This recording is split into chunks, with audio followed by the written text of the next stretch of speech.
ಸ್ವಾತಂತ್ರ್ಯ ಪೂರ್ವದ ಕಾಲ. ಸ್ವಾತಂತ್ರ್ಯ ಚಳುವಳಿ ರೂಪುಗೊಳ್ಳುತ್ತಿದ್ದ ಸಮಯವದು. ನಮ್ಮ ದೇಶ ಅನೇಕ ಅನಿಷ್ಟ ಪದ್ಧತಿಗಳಿಂದ ನಲುಗಿ ಹೋಗಿತ್ತು. ಜಾತಿ ಪದ್ಧತಿ, ಸತಿಸಹಗಮನ, ಬಾಲ್ಯ ವಿವಾಹ, ಅನಕ್ಷರತೆ ಇತ್ಯಾದಿ. ಮೊಟ್ಟ ಮೊದಲನೆಯದಾಗಿ ಬಂಗಾಳ, ಉತ್ತರ ಭಾರತದ ಕೆಲ ಸಮಾಜ ಸುಧಾರಕರು ಪಾಶ್ಚಿಮಾತ್ಯ ಶಿಕ್ಷಣ ಪಡೆದು ಈ ಅನಿಷ್ಟ ಪದ್ಧತಿಗಳ ವಿರುದ್ಧ ಚರ್ಚೆ ಮಾಡತೊಡಗಿದ್ದರು. ಇನ್ನು ಶಿಕ್ಷಣ ಎಂಬುದು ಮೇಲುವರ್ಗದ ಪುರುಷರಿಗೆ ಮಾತ್ರ ಮೀಸಲಾಗಿತ್ತು. ಹೆಣ್ಣು ಮಕ್ಕಳು ಓದು ಬರಹ ಕಲಿತರೆ ತನ್ನ ಗಂಡ ತಿನ್ನುವ ಅನ್ನ ಹುಳವಾಗಿ ಆತ ಸತ್ತು ಹೋಗುತ್ತಾನೆ ಎಂಬ ಮೂಢನಂಬಿಕೆ ಇಟ್ಟುಕೊಂಡಿದ್ದರು. ಹೆಣ್ಣು ಕಣ್ಣು ಬಿಟ್ಟು ಪ್ರಪಂಚ ನೋಡುವ ಮೊದಲೇ ಆಕೆಯ ಮದುವೆ ಆಗಿ ಯಾರಿಗೋ ಹೆಂಡತಿ, ಸೊಸೆ, ತಾಯಿಯೂ ಆಗಿರುತ್ತಿದ್ದಳು.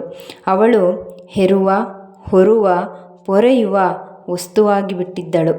ಮಾತನಾಡುವ ಸ್ವಾತಂತ್ರ್ಯವೂ ಸಹ ಇರಲಿಲ್ಲ. ಇನ್ನು ಶಿಕ್ಷಣ ಕನಸಿನ ಮಾತು.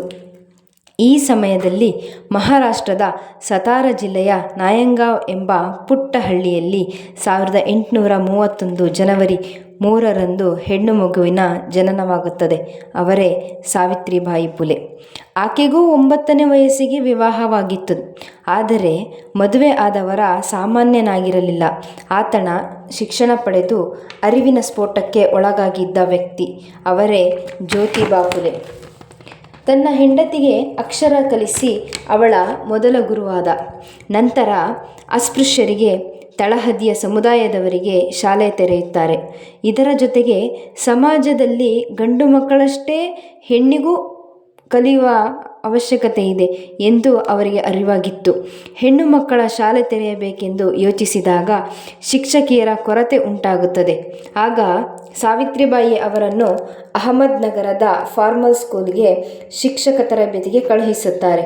ಇವರ ಜೊತೆಗೆ ಫಾತಿಮಾ ಶೇಖ್ ಎಂಬ ಮುಸ್ಲಿಂ ಮಹಿಳೆಯೂ ತರಬೇತಿ ಮುಗಿಸುತ್ತಾರೆ.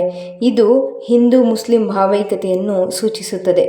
1849ರಲ್ಲಿ ಮೊದಲ ಹೆಣ್ಣು ಮಕ್ಕಳ ಶಾಲೆ ಕೇವಲ 9 ವಿದ್ಯಾರ್ಥಿನಿಯರಿಂದ ಶುರುವಾಗುತ್ತದೆ.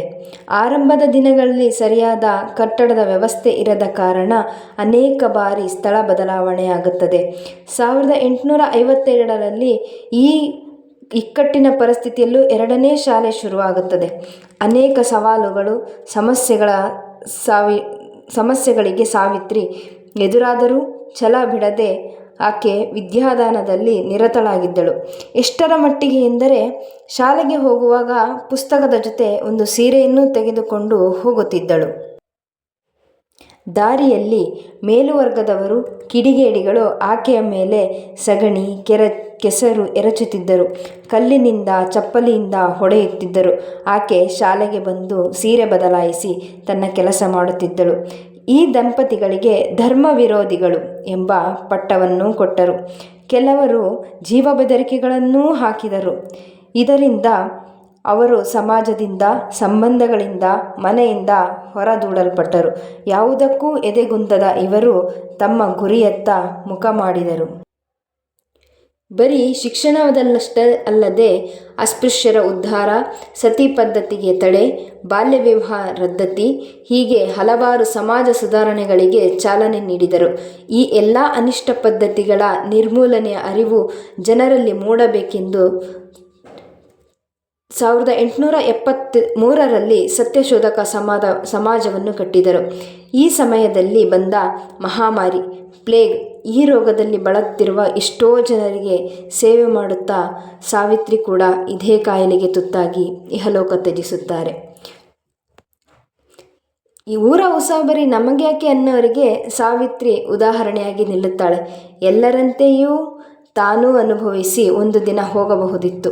ಆದರೆ ಹೆಣ್ಣು ಮಕ್ಕಳ ಹೀನಾಯ ಪರಿಸ್ಥಿತಿ ಕಂಡು ಅವರಿಗೋಸ್ಕರ ತನ್ನ ಜೀವವನ್ನು ಪಣಕ್ಕಿಟ್ಟು ಮಹಿಳಾ ಶಿಕ್ಷಣಕ್ಕೆ ಹಗಲಿರುಳು ದುಡಿದು ಭಾರತದ ಮೊದಲ ಮಹಿಳಾ ಶಿಕ್ಷಕಿಯಾಗಿ ಸಾವಿತ್ರಿಬಾಯಿ ಫುಲೆಯವರು ಚಿರಸ್ಮರಣೀಯರಾಗಿದ್ದಾಳೆ.